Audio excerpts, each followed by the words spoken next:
안녕하십니까. 오늘도 부처님 말씀 들으시는 분들, 일체 고난과 역경에서 벗어나 늘 평온하고 행복하시길 기원합니다. 오늘 부처님 말씀 연기편 세계라는 제목으로 간격 시작하겠습니다. 어느 날 유물론자인 두 사람의 바라문이 부처님을 방문하여 여쭈었다. 꽃다마시여, 뿌라나카사빠는 한량없는 지혜로 유한한 세계를 손바닥을 들여다보듯이 본다고 말하고, 니칸다 나타뿌따는 한량없는 지혜로 무한한 세계를 본다고 말합니다. 그들의 말이 진실입니까? 그렇지 않으면 거짓입니까? 이에 세존께서 바라문이여, 그들이 진실인지 거짓인지 그런 것은 내버려 두고 우선 내가 법을 말할 터이니 들어보시오. 여기 바람처럼 빠른 사람이 있는데 그가 세계의 끝에 도달하겠다고 빠른 걸음으로 세계의 끝을 향해 걷기 시작했다고 합시다. 아마도 그 사람이 100년이나 그보다 더 많은 시간을 쉴 새 없이 걸었다고 해도 결국 그 사람은 세계의 끝에 도달하기도 전에 죽고 말 것이요. 하지만 나는 5가지 욕망의 대상들을 세계라고 말합니다.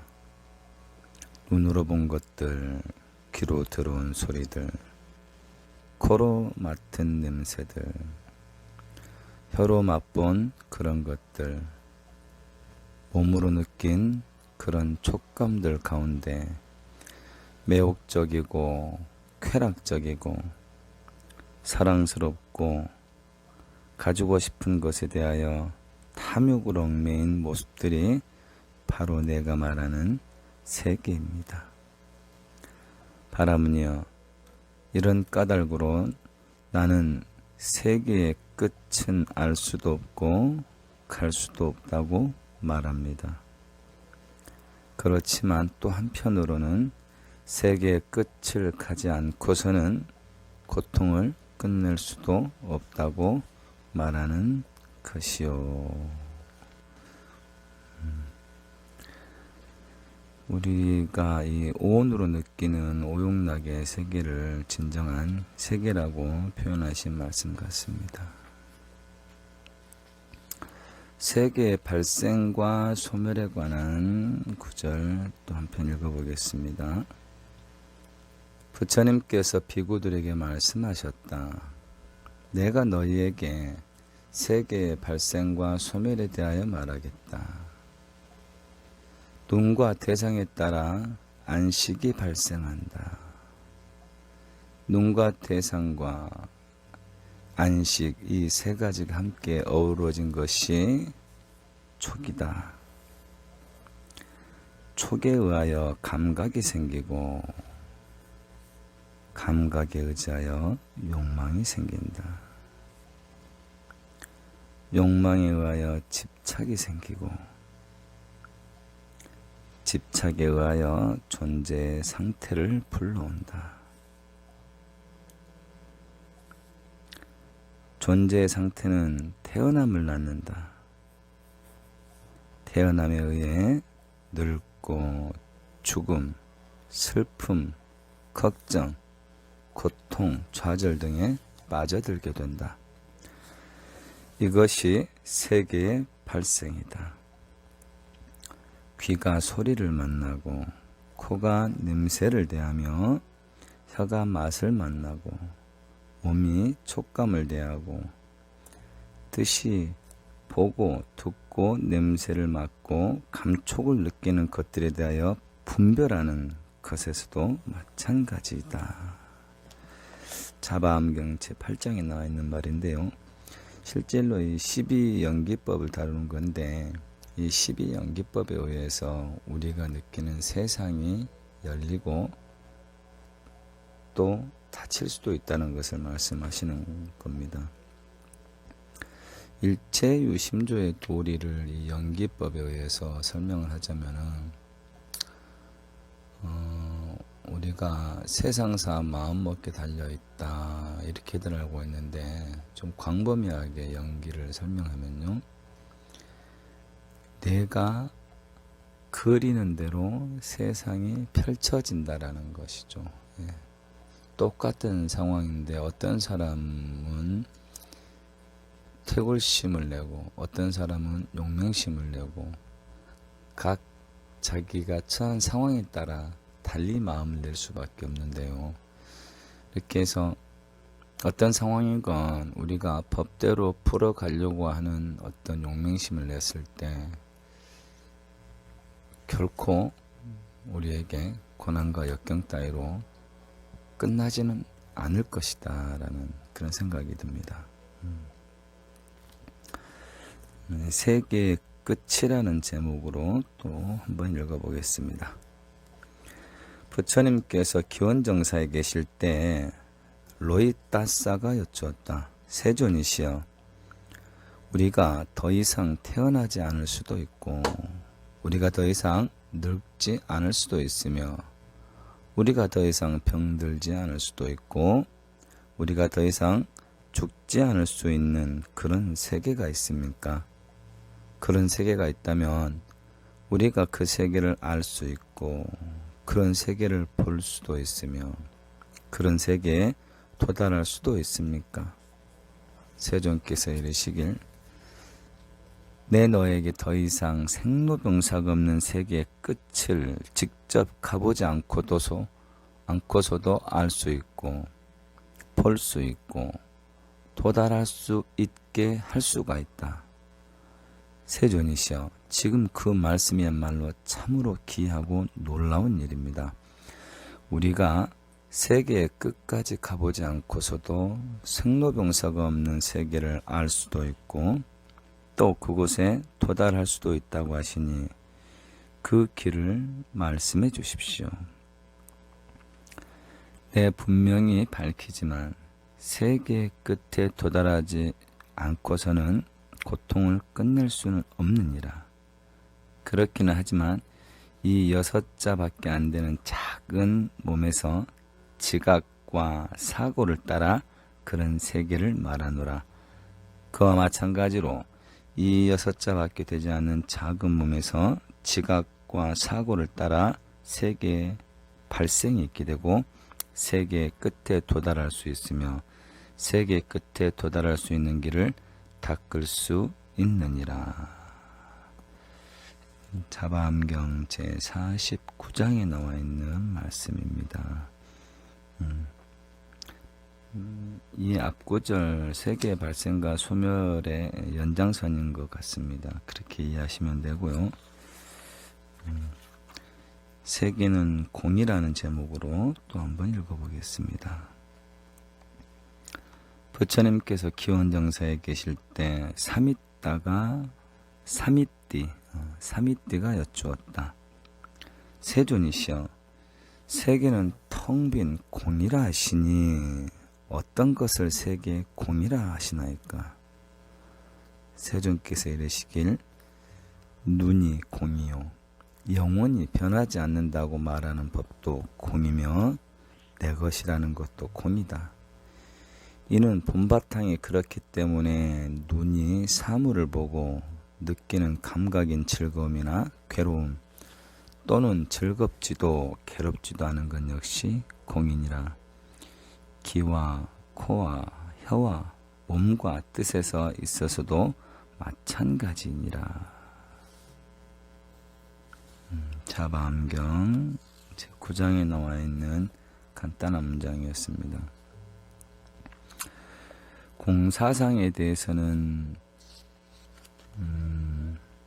상당히 조심스럽게 접근할 수밖에 없는데요. 공사상의 이치를 정확하게 섭렵하지 않은 상태에서 아는 것처럼 말하는 것도 안 되기 때문에 조심해서 다뤄야 될 것 같습니다. 무상, 고, 무아, 이 삼법인 어제도 했듯이 일체가 무상하고 그렇기 때문에 내가 없다라는 거, 그래서 우리는 고통스러울 수밖에 없다는 거, 그게 이제 공의 이치인데요.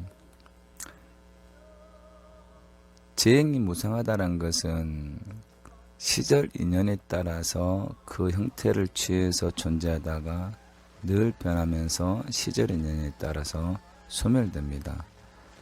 그러면 우리가 정말 평화롭고 행복하게 나도 이롭고 남도 이롭게 해주면서 살고 싶은 그 자리를 가려고 여러 종교가 있고 그 중에 부처님 가르침이 있는데요. 그럼 어떻게 하는 것이 그 길일까요? 그렇게 했을 때 대승의 기치는 그렇습니다. 일체 중생 시류불성이라고 그러죠. 우리는 모두 부처라는 거죠. 근데 이 말을 과연 얼마나 많은 사람들이 정확하게 인정하고 받아들일까요? 여러 말이 있지만 제가 오늘 간단하게 얘기를 드리자면은, 우리가 사람 몸 받고 지금 이 사람 몸을 받고 쓰고 있잖아요. 물론 우리가 전생도록 지어놓은 어변의 그 결과물이잖아요. 지금까지 지어놓은 업식을 잘 정리하기 위해서 가장 알맞은 조건의 환경, 조건의 몸, 조건의 업식으로 우리가 이 생에 태어났는데, 이 받아쓴 몸을 불평불만 없이 또 수수방관하지 않고 열심히 성실하게 살아간다면 우리는 부처가 되는데, 그렇지 못하고 이 욕심덩어리에 집착하는 순간 중생이 되어버린다고죠. 우리가 받아 쓰는 거는 상관이 없습니다. 어떤 직업, 어떤 위치에서 최선을 다하는 거, 열심히 돈을 버는 것도 상관이 없어요. 부처가 될 수 있는데, 그 형색에, 그 형상에 머물러 버리고 집착하는 순간 중생이 된다는 거죠. 집착을 하면 중생이요, 집착하지 않고 그때그때 잘 써나가면 부처라는 것이죠. 그렇게 어렵지가 않은 것 같아요. 또 쉽지도 않은 것 같고, 너무 멀리서 너무 이렇게 뿌옇게 찾지 마시고 눈앞에서 깔끔하게 찾아서 우리가 가야죠. 우리 지금 사람은 받고 귀하게도 부처님법 만났고 또 더욱 수승하게 공부해 보려고 수행해 보려고 이렇게 마음까지 냈잖아요. 이제 남는 건 시간 문제입니다.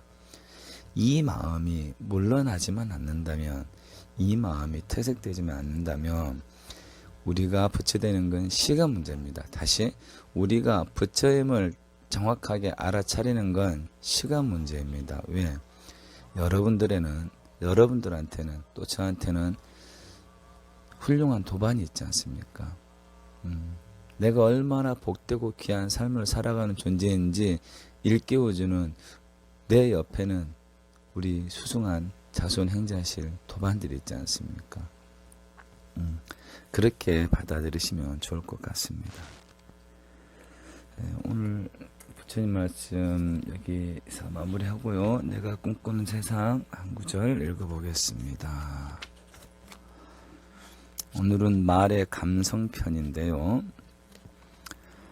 남의 말에 귀가 얇은 사람은 감성적입니다. 그런가요? 계속 읽어보겠습니다. 정이 넘치면 기쁨과 슬픔을 감당하지 못해 괴롭습니다. 그렇죠? 감정의 기복이 심하면 바른 판단을 하지 못해 위험한 말을 합니다. 기쁠 때는 기뻐하는 마음을 알아차리고 슬플 때는 슬퍼하는 마음을 알아차린 뒤에 가슴에 있는 느낌을 알아차려야 합니다. 아주 중요한 겁니다. 이 책에서 계속 반복되는 건데요. 우리가 힘들 때 우리가 어떻게 풀어나가냐에 따라서 이제 공부하는 사람이 힘이 나오는 거잖아요. 힘들 때 일단 가슴이 벅차오르는 것을 지켜보고 가슴이 조용해지면 일정치 않은 호흡을 지켜보고 그 호흡이 일정하게 차분하게 되는 걸 지켜보면 거기까지만 지켜봐줘도 금방 무상의 도리를 알고 쉬어서 보낼 수 있는 힘이 생기잖아요. 예. 거기까지는 우리가 빨리 해야 안 되겠습니까? 예. 그러면 막 들끓었던 마음이 호흡이 쉬어지고 좀 감정이 쉬어진다면 더 이상 머물러야 될 필요가 없잖아요. 아하, 재행이 무상인데 그때 그 순간 일어나는 마음에 내가 불끈했었구나 라는 것을. 정이 많으면 좋은 가르침을 쉽게 받아들이고 남을 동정하는 선업을 쌓지만 필요 이상을 행동을 해 자기 덫에 걸릴 위험이 있습니다. 삶의 감성은 필수적이지만 지나치면 균형이 무너지므로 절제가 있어야 합니다. 이때 필요한 것이 이성적인 마음입니다. 감성으로 자기 내면을 풍요롭게 하되 넘치지 않도록 하는 이성이 작용해야 불행하지 않고 행복합니다. 우리가 이제 종국의 목적은 해탈열반인데 해탈열반으로 가려면 지혜를 득해야 됩니다. 그럼 지혜를 얻으려면 선정이 들어야 되잖아요. 선정이 들려면 정진을 계속해야 됩니다. 예. 자, 우리가 올곧이 정진할 때 선정을 얻을 수가 있죠. 선정에 들게 되죠. 정진 없이는 선정에 들 수는 없습니다. 계속되는 정진 끝에 선정에 들고 그 선정에 들었을 때 우리는 지혜의 광명을 얻을 수가 있습니다. 그러면 우리가 정진하고자 하는 그 마음을 계속 잡으려면 운하응주 운항복기심하려면 부처님 말씀처럼 늘 주변의 중생들을 이롭게 하고 살피는 그 마음을 내야 되겠습니다.